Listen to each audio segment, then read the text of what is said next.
Hello, Light of Infinite. I am so psyched to be here and talking about the 3 golden calves. I just want to make sure it is live on the site.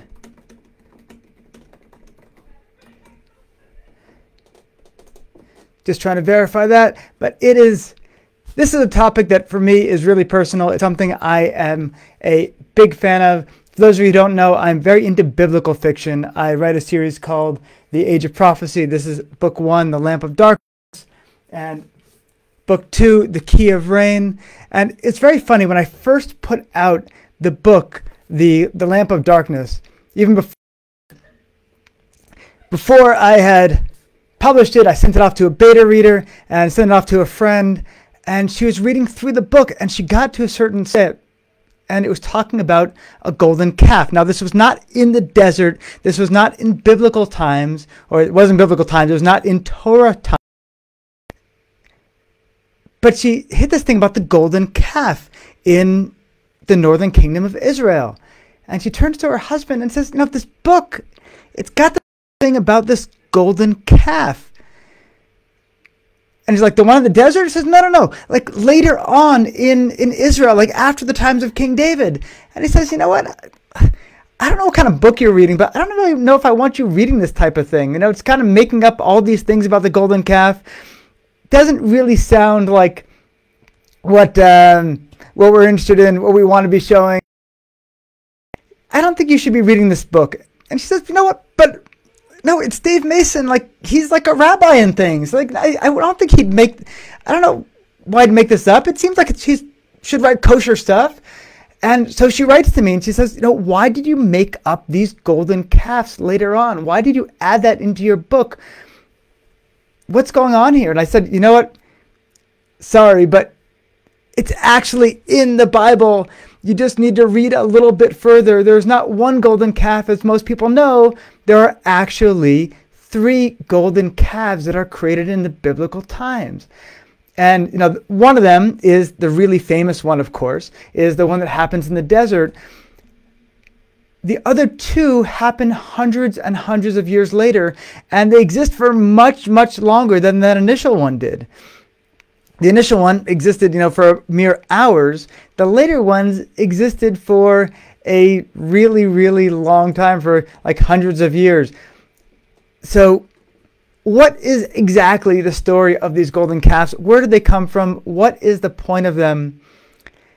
I want to walk through the whole process because it's really, in my mind, a progression going from the initial one in the desert all the way through these later ones many hundreds of years later.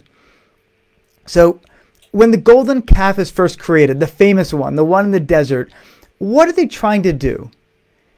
Now, a lot of people say, well, this is the first idolatry. Moses didn't come back down and they kind of lost their connection with God and they started making idols and worshiping idols instead. Personally, I don't think so.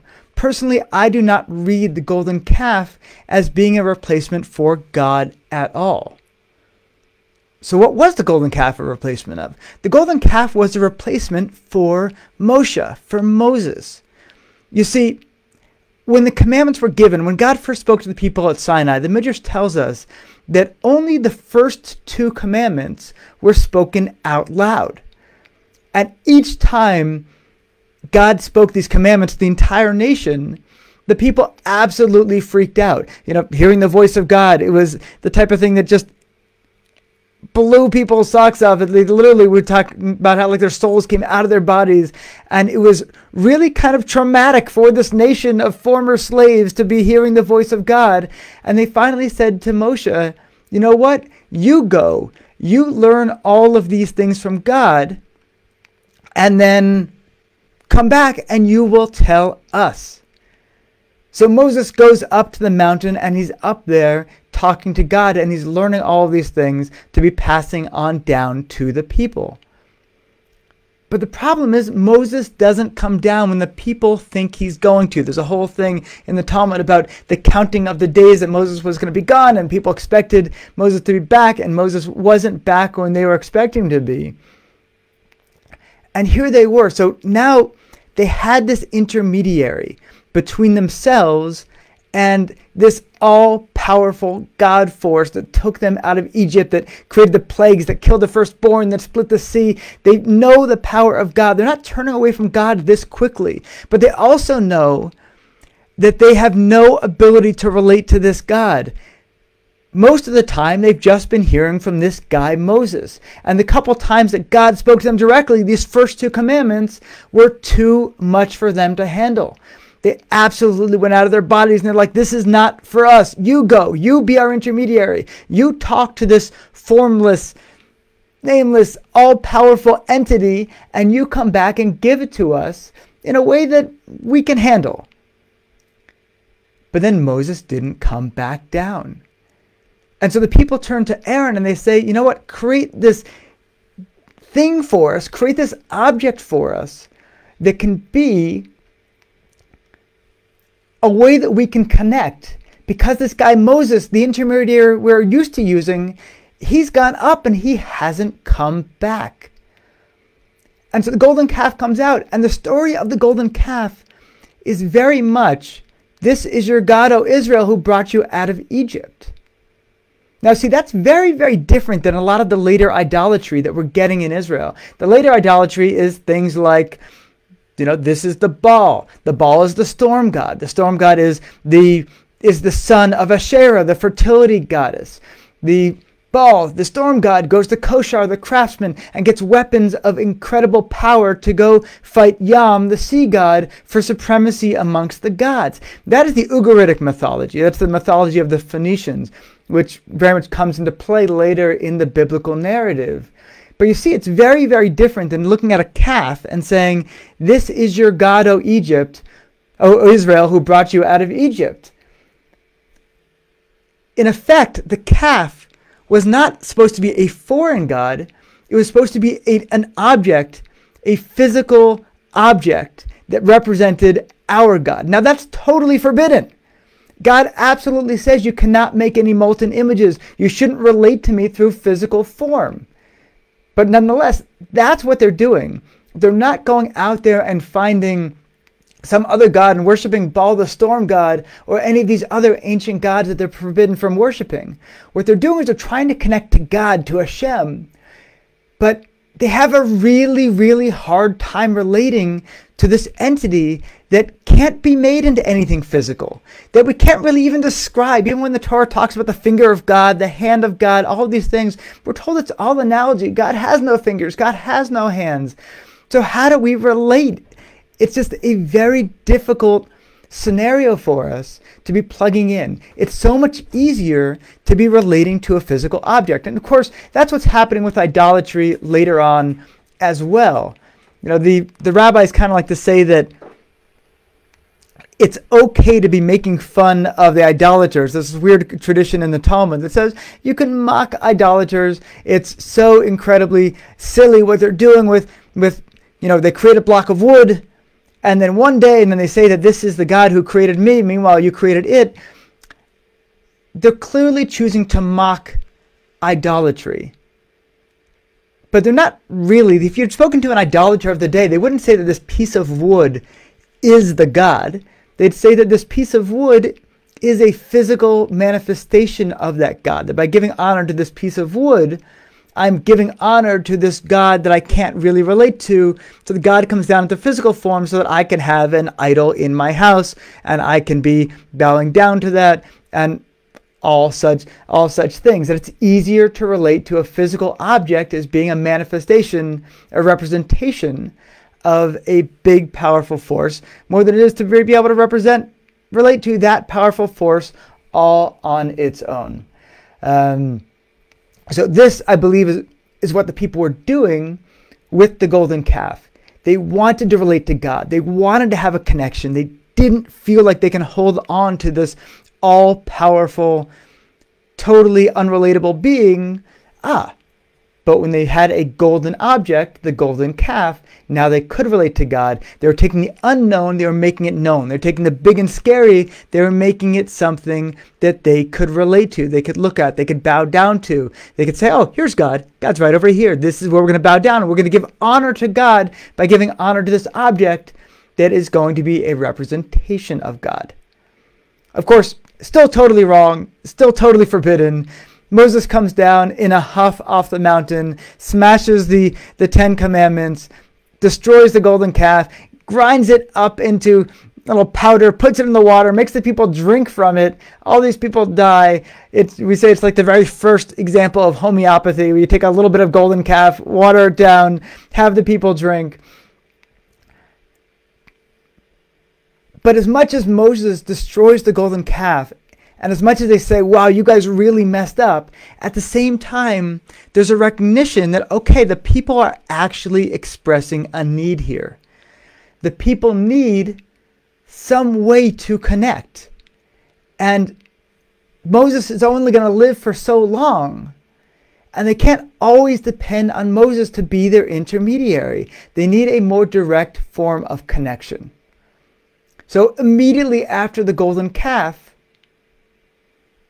Moses is commanded to tell the people, we're going to build the Mishkan, we're going to build the tabernacle, this tent in the desert, this place, we're going to create the ark, and we're going to put that in there. And rather than it being a solid object, we're going to say that, you know what, we're going to create a meeting space, a place where we can go and relate. And we even say that in the ark, that the voice of God came through these two cherubs that were on the top of the ark, and that this was going to be a place of connection. But it was coming from the empty space. It was coming from the space between the cherubs. Yet still having a spot that we could go to, a place that we could go on pilgrimage, a place where we could go bring offerings, that kind of came and filled in this need for taking this big, scary, unknown thing and reducing it to something we could relate to. Couldn't be an object. The object was forbidden, but a place of connection, okay, that was all right. That was a permissible way of connecting. So, Moses is the intermediary, who then is replaced by the golden calf. The people want an intermediary, which is destroyed and then is replaced by the tabernacle, the Mishkan. Now, the tabernacle, in turn, is replaced by the temple, which is really just a permanent tabernacle. Once the temple was built in Jerusalem, this was the place where you'd go meet with God. The tabernacle was meant to move from place to place. The temple was meant to be, no, this is here. This is the permanent spot. I was just at the Kotel earlier today. I saw very clearly the spot where the temple had stood. Even to this day, I actually took out my phone. I'd gotten a new phone recently, and I have two different apps. One of them is called Jew Compass. And Jew Compass, wherever you are in the world, and another one is built into my Siddur, is a special compass that goes directly to the spot of the temple. And it usually says, on the compasses, this way to Jerusalem, or this way to the Western Wall. But I was curious when I was at the Western Wall, where the compass would point. If it would direct me just to anywhere along the wall, or if it would direct me right to the spot where the temple stood. And sure enough, even when I was on the wall, the compass pointed to tell me, okay, right over there, that's the spot where the temple stood. That's the spot of the Holy of Holies. That's the place we're going to be praying towards, because it was brought down into a very permanent place, a place that was to exist for all time. Except all time didn't last all that long. King David wanted to build the temple, and at first he told Natan the prophet, I want to build this temple, I want to build this home for God here, I've got this beautiful palace, and God is just going around in a tent. And Natan said, go for it, go do whatever you want to do. So David was about to build the temple, and then Natan went to sleep and had prophecy, and God came to him in a dream and said, no, David is not the one to build the temple, he's got blood on his hands, but his son Solomon, he's the Shlomo HaMelech, he is the one who can build the temple. So David made all these preparations for the temple, but Shlomo HaMelech, he's the one who actually built the temple. And early in his reign, this temple was inaugurated, and it was a place to be a place for all time where people would come on pilgrimage 3 times a year to give honor to God, and where there would be daily offerings given up to God. So how long did this last? That this temple was the place for the entire nation of Israel to come to? It lasted only for the reign of Shlomo HaMelech, of King Solomon. When King Solomon died, his son Rehoboam became king. And the people turned to Rehoboam and they said, your father, he did some pretty great things, but he pushed us really, really hard in order to get them done. He taxed the heck out of us, and we're kind of sick of it. So here's our deal. You pull back the taxes, you pull back these crazy demands your father had on us, and we'll be loyal to him just like we'll be loyal to you just like we were loyal to him. And he's like, you know what? Okay, give me a few days to think about it. So he goes back to the temple. He goes back to the palace, excuse me. And he turns to the old wise men in the palace, his father's advisors, and he says, what should I do? Should I accept these people's demands? And they said, you know what? Listen to the people, reduce the taxes, and they will be loyal to you for the rest of your life. But then he goes to his buddies, his friends in the palace, and he says to them, should I do this? Should I reduce the taxes? And they said, no! You got to show the people who's in charge. You got to show the people you're tough. You say, you know what? My little finger is bigger than my father's loins. You know, if he beat you with whips, I'm going to beat you with scorpions. I'm going to be tougher on you than he ever was. And all of his show of bravado did not work very well. He sent out his tax collectors, and the people killed the tax collector and broke off and left two of the tribes. The tribe of Yehuda only had the tribe of Binyamin with it together in the southern kingdom, which became the kingdom of Yehuda. And the 10 northern tribes formed the kingdom of Israel and appointed a new king, a guy named Yeravam. So here where Yeravam was, king over the majority of the Israelite nation, the head of this whole kingdom. But here's the problem. We had commandments to go to the temple 3 times a year. All the people from everywhere in the nation. And there's a law, there's a halacha that says only a king from the house of David is allowed to sit in the temple. So Yeravam says, so what's going to happen? All of my people, my subjects, are going to go on pilgrimage 3 times a year to Jerusalem outside of my kingdom, the kingdom of Yehuda. Now I'll be there as well, and they'll see these 2 kings. One of them sitting like a king should, and one of them standing like a commoner. This is no good. I can't let my people go on pilgrimage to Jerusalem. Now, I'm not trying to break with God. I'm not trying to break their traditions and their connection to their God, but I can't have them relate to this place anymore, this temple. It can't be done. I need to close the roads. I need to block people from going there. I need to make it illegal. I need to kill the first few who try to cross the border to let people know I'm serious. But again, I don't really want to break their connection with God, just with Jerusalem. So I need to give them a new place to go. I need to give them a new way to worship God. And what does he do? He goes back in time. When he thinks about how should I do that? How should I go ahead and create a way that they can relate to God without the temple, without the ark, the Aron HaKodesh? How can I do that? Now remember, what did we say? The temple was a replacement for the Mishkan, the tabernacle. And the tabernacle had come to replace the golden calf, which is how, very temporarily, the people chose to relate to God when the calf came to replace Moshe. So he says, no problem, I'll just go 2 steps backwards. The golden calf had been the way that people related to God previously, before the Mishkan and before the temple. Let's do it again. I'm going to create a new golden calf. In fact, I'll do better than that. I'm going to create 2 new golden calves. I'll put one in the southern part of the kingdom in Beit El, and one in the northern part of the kingdom in Tel Dan. And, well, back then it was just known as Dan. It wasn't yet called Tel Dan. And he created these 2 places where the golden calves were, where it was always convenient for people to go on pilgrimage. So rather than having 1 pilgrimage location, you had 2 very convenient local pilgrimage locations where you could go to the golden calf. In fact, you can still go up north to one of my favorite archaeological sites in all of Israel, to a place that is now known as Tel Dan, and you can see the exact spot where the golden calf stood and where people used to go and bring offerings to this golden calf, literally for hundreds of years. after the kingdom split into the kingdom of Israel and the kingdom of Yehuda.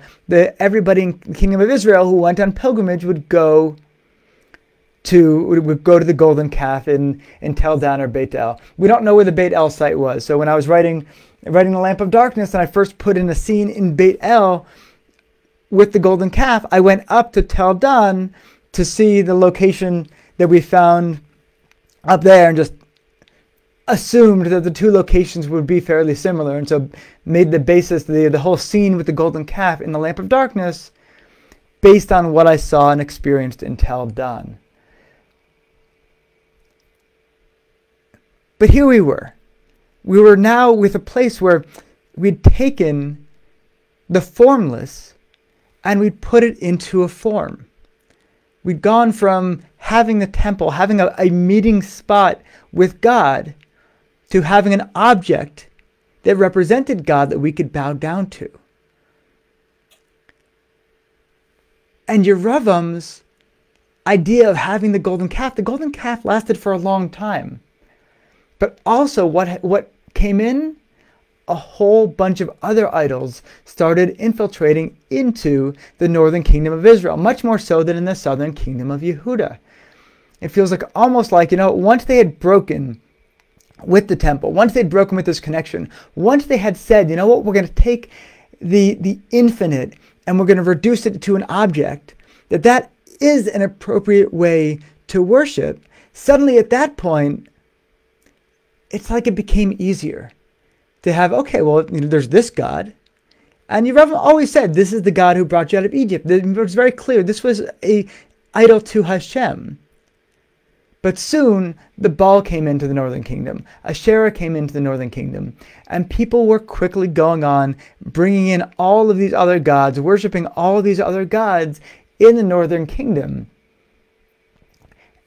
And you see, it seemed to be starting from this point of, can we reduce something that is big and scary and that we can't relate to something that is small and relatable that we can put in front of us and we can reach out and touch and we can bow down to? Once we're already going to reduce the scary to the physical, the unknown to the known, it breaks that awe, it breaks that connection, it breaks that distinction of what makes Judaism, what makes Hashem, what makes God so different. In fact, we just experienced this recently ourselves. I was just in Colombia. I just got back to Israel from traveling in Colombia, and we booked some absolutely gorgeous Airbnbs. And this is a very, very Catholic, very icon-driven Catholic, South American place that we were at. Virtually every single house, we'd get in there and we'd suddenly have to deal with the fact that there were crucifixes nailed to the wall. There were statues of Mary. They had taken their religion and put it very, very physically all over the place in such a way that, I can't be in this place. I can't daven. I can't pray with the crucifix up on the wall. It became this very awkward thing we had to do. We actually got in trouble with one of the Airbnb people because we had taken all of the Marys and we put them into one bedroom, and that became Mary's room that we kept passing. And we shut the door to Mary's room and didn't look in there the whole time we were there. But the woman was very upset because these were the Marys from her mother, and how could we touch this? But from our side, how could we be in this place with these physical objects representing gods we didn't believe in? It was so antithetical to our own religion and our own religious experience, because we are so anti-reducing the unknown into the physical known form. And I think so much of what we can get from the golden calf stories is that idea that we need to be comfortable with the unknown. We need to be able to trust and say, God, I can't see you. I can't fully even understand you. I can only see the hints that you've given me. Things I can read in the Torah, things I can experience and just know, the signs that you put into my life, the blessings you've given into my life. These are the ways I'm going to have to relate. And yes, I'd love it if I could reduce you to something small and easy to understand. But I need to have the humility to say that my understanding is just not that big relative to the greatness of this world, the greatness of this universe, the greatness of all you've created, the greatness of what you are, I realize I'm small and that I'm not going to get it all. That I can't comprehend everything. That I can't reduce you into something that is small and cute and relatable. That I need to be okay with there being a whole level of who you are, of what you exist for, that is just beyond me, beyond what I can relate to, beyond what I can connect to. And I'm okay with that. And yes, it's a little on the scary side. But I'm willing to be in that place of scary. I'm willing to that place of trying to stretch myself, of trying to connect, of trying to go beyond what I can immediately relate to understand the greatness that's out there, to understand that it is beyond, and that I make myself great not by making you small, but by making myself humble, by making myself, it's not meek. You know, we say that Moses was the humblest of all men, but he was also one of the most powerful of people. That by making myself basically a vessel for the light, this incredible light that you give, to flow through me. So thank you so much. It's been a joy to share with the Light of Infinite Festival. I'm very happy to give anybody who's attending a free copy of The Lamp of Darkness if you're interested in going more into this biblical world and trying to relate it and try to understand what's happening here. It's a novel. It's set in the times of the prophet Eliyahu, and it really tries to bring the biblical world to life. You can get a free copy at theageofprophecy.com. Hope you read it. Hope you enjoy it. And actually, my very good friend Aleeza Ben Shalom is on right now, so I'm going to say goodbye and let the next two speakers take over. Thank you so much. It's been an honor to come here and teach.